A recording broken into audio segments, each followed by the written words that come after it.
American Craftsman Workshop.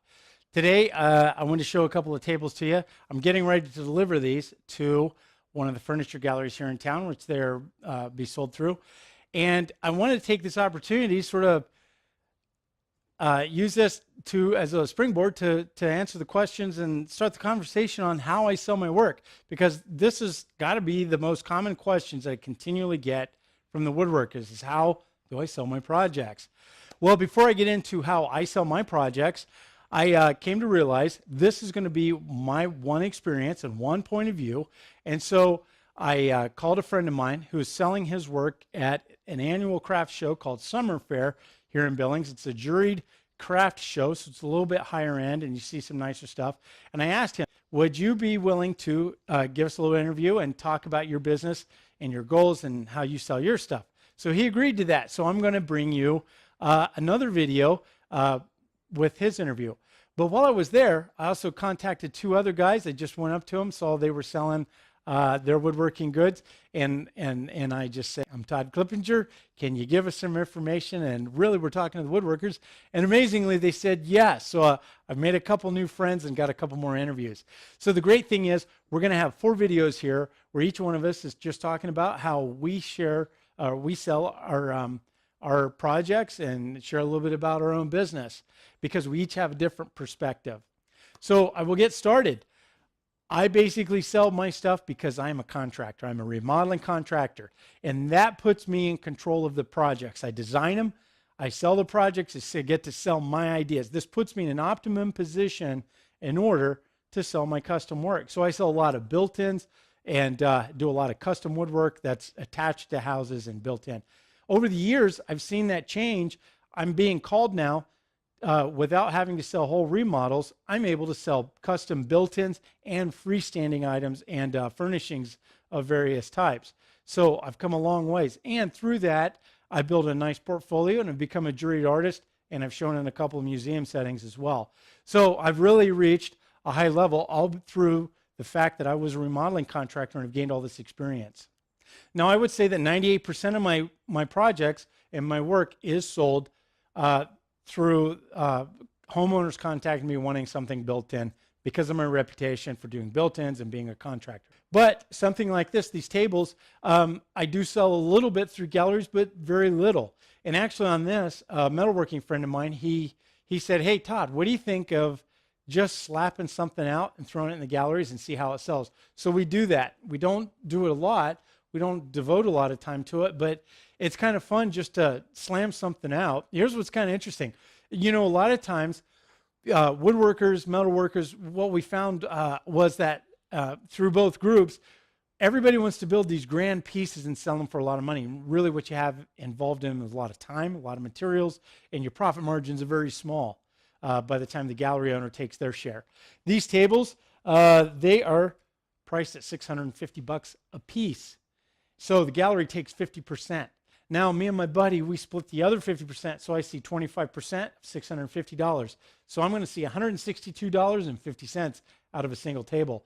Guess what? $162 will more than cover what I have involved in time and materials in just these 2 tops. I am more than happy with that. So it's a little bit of just mad money and a bit of an experiment to see what will sell. We slam these things out. Make no mistake, the work is nice. The finish on the woodwork is nice. My friend does some real nice work, blacksmithing. And for him, these look like they'd be complicated to me, but he swears he can slam those out pretty quick.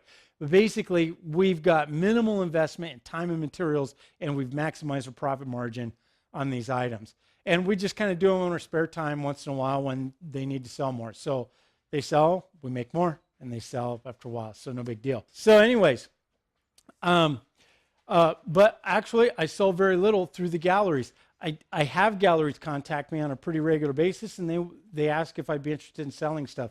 But the fact is, don't have a lot of time to make things on spec, and that's why my friend and I, we've decided to try to slam some stuff out like this. Very simple, minimal investment of time and material, maximum profit. That's really the only way we can do this. Also, I don't really sell through online sources like Etsy or Custom Made. I don't have anything against those, but once again, I don't have time to make a lot of stuff on spec, and that I just don't have the momentum going that direction. But I know of other people that do that. And you know what? The guys that sell through the shows, the guys that sell on Etsy and custom made and the online sources, they have a certain momentum that they build and they start going that way. My momentum is basically through the trades direction. So a lot of you may think that what I do doesn't relate to you, and that's great because that's why I interviewed these other guys. Now, I will say this, guys, there's a lot of value in the fact that I have a trades background. I know how houses are put together. I know how office buildings are put together. I understand structures and construction. So when I design something, especially that's to be built in, I'm very aware of how that structure is built, and I'm very concerned about where I can attach things and place things and fasteners and all these things come into play. I also know exactly what to look for when I go to do a built-in, because nothing is ever straight, square, or plumb. So I'm very aware of all these sensory things are constantly, a part of the project, and I have a lot of experience in dealing with that. Also, because of my background, I also am very good with the installation process. I'm very good with making that super tight fit that just looks supreme. And I can repair walls, because undoubtedly I'm going to scratch walls. I have to repair texture, paint, caulk in. I can do all these things. I can pop trim off a wall, fit pieces in, put trim back on, and make it look like it never came off. I am very good at what I do, and that experience is very valuable to me. If you're planning on doing custom woodworking, doing built-ins, if you don't have a clue what's going on with the structure, if you're not doing the install, then your contractor, the contractor that's doing the install, the craftsman, he's going to be very frustrated with you, because there are some things that you just didn't accommodate him on. And until you start understanding some of those things, it can make for a rocky relationship. But you'll learn, I'm sure, so don't be intimidated by that either. But that's basically how I sell, is through remodel. Once in a while I sell through galleries, as I do in this situation. I don't really sell online, but I have sold some projects online. I do have a lot of work in other states, actually. A lot of my high-end stuff is out in Ohio, but I go out in Ohio and I work, once again, as a contractor. If I just give the word that I'm showing up, people start calling me. They know what I build. They know what they know I'm good at it, and they want to hire me for that. So I can work here in Montana where I live, or I can work where I come from back in central Ohio, and I can do it either location. I did have a couple of contacts through online. Guys just did some searches and they came across me. One was the executive TV producer for PBS in New York City, and he ordered a shaker bench, and it sits in a house he has in upstate New York, a house full of old Stickley, new Stickley, and Thomas Mosier, and now he has a Todd Clippinger, and he said it fits very well. Very pleased with it. He said it's a perfect complement to the rest of the house. Also, these guys don't even know each other, but a two-time Grammy award-winning music producer from New York City found me, contacted me on building some stuff for his studio. So I built some holders for his equipment in his studio. And it was kind of pedestrian work, but he saw me teaching how to deal with melamine, and he just decided he wanted me to do it. And my turnaround time was really quick on it. He was very pleased. So kind of interesting how you sell things online.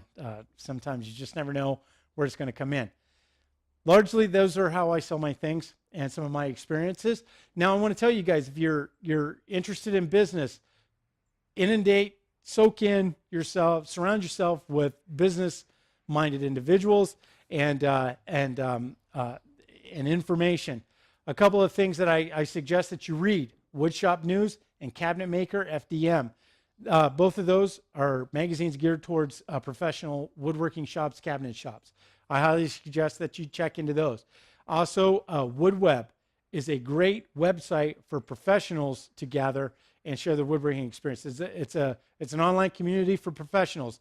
I'm going to warn you, don't go over to woodweb and set up an account and start asking hobbyist level questions. Basically, if you're a hobbyist, you will be vetted out, you will be blocked out. They curate that site and maintain it very well. It is geared towards professionals, and they keep it professional. They eject anybody that basically causes trouble or is not a professional. They don't want it to turn into a hobby woodworking community. Now, there's nothing against hobby woodworkers, but there are great places, other communities, to have that conversation. And I even go to those websites like Lumberjocks and the Wood Whisper Wood Talk forum. I love those guys, and I like helping everybody out. But there's a different conversation that I have there helping woodworkers than I would over at Woodweb, where it's a peer-to-peer professional level conversation. So surround yourself with that information, and that will help you out a lot.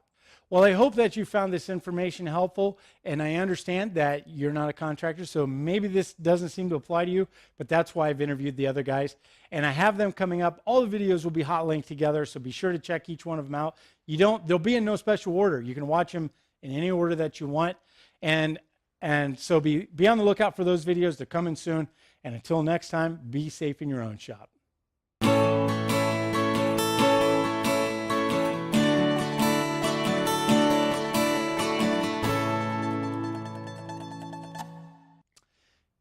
You know, I can't even remember what I've talked about now.